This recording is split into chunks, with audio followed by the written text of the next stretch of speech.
ভারত ও ইউরোপীয় ইউনিয়নের মধ্যে এতদিন ধরে উত্তপ্ত সম্পর্ক বিরাজ করছিল। 2007 সালে শুরু হওয়া যে পথ চলা থমকে গিয়েছিল বহুবার, অবশেষে তার সমাধান মিলল। 18 বছরের দীর্ঘ অপেক্ষার পর রাজনৈতিক সমঝোতায় পৌঁছেছে ভারত ও ইউরোপীয় ইউনিয়ন। বিশ্বের বাণিজ্য মানচিত্রে নতুন অধ্যায় যোগ করতে যাচ্ছে বহুল আলোচিত এক চুক্তি। ভারত ও ইউরোপীয় ইউনিয়নের মধ্যে বহু প্রতীক্ষিত মুক্ত বাণিজ্য চুক্তি অবশেষে চূড়ান্ত হয়েছে।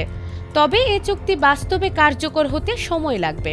আলোচনায় যুক্ত এক ভারতীয় সরকারি কর্মকর্তার বরাতে বার্তা সংস্থা রয়টার্স জানিয়েছে, আপাতত শুধু সমঝোতা হয়েছে, আনুষ্ঠানিক স্বাক্ষর হয়নি।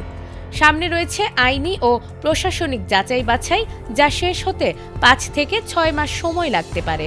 সব ঠিক থাকলে চলতি বছরের শেষ দিকে বা আগামী বছরের শুরুতে চুক্তি কার্যকর হওয়ার সম্ভাবনা রয়েছে। এই চুক্তিকে প্রধানমন্ত্রী নরেন্দ্র মোদী ভারতের সবচেয়ে বড় বাণিজ্য চুক্তি হিসেবে আখ্যা দিয়েছেন এবং তিনি এটিকে মাদার অফ অল ডিলস বলেছেন। ইউরোপীয় কমিশনের প্রেসিডেন্ট উর্সুলা ভন ডের লিয়েনও এটিকে ঐতিহাসিক চুক্তি বলে মন্তব্য করেছেন। চুক্তি কার্যকর হলে ইউরোপীয় ইউনিয়নের 27টি দেশে ভারতের প্রায় 90% পণ্য বিনা শুল্কে রপ্তানি করা যাবে। একইভাবে ভারতের বাজারে ইইউভুক্ত দেশগুলোর প্রায় 96.6% পণ্য শুল্কমুক্ত প্রবেশাধিকার পাবে। এতে বিশ্বের প্রায় 25% রপ্তানিযোগ্য পণ্য শুল্কমুক্ত হবে এবং উপকৃত হবেন ভারত ও ইউরোপ মিলিয়ে প্রায় 190 কোটি ভোক্তা। এর ফলে ভারতের বাজারে ইউরোপীয় গাড়ি, মদ ও খাদ্যপণ্যের দাম কমবে, আর ইউরোপের বাজারে সুবিধা পাবে ভারতীয় পোশাক, ওষুধ, চামড়াজাত পণ্য, গহনা ও সেবা খাত।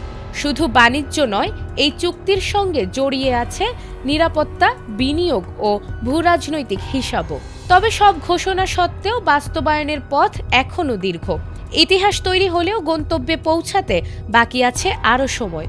বিশ্লেষকদের মতে যুক্তরাষ্ট্রের বাণিজ্য সুরক্ষাবাদের প্রেক্ষাপটে এই চুক্তি ওয়াশিংটনের উদ্দেশ্যে একটি স্পষ্ট রাজনৈতিক বার্তাও বহন করছে। নাজমুন নাহার জান্নাত, এটিএন বাংলা।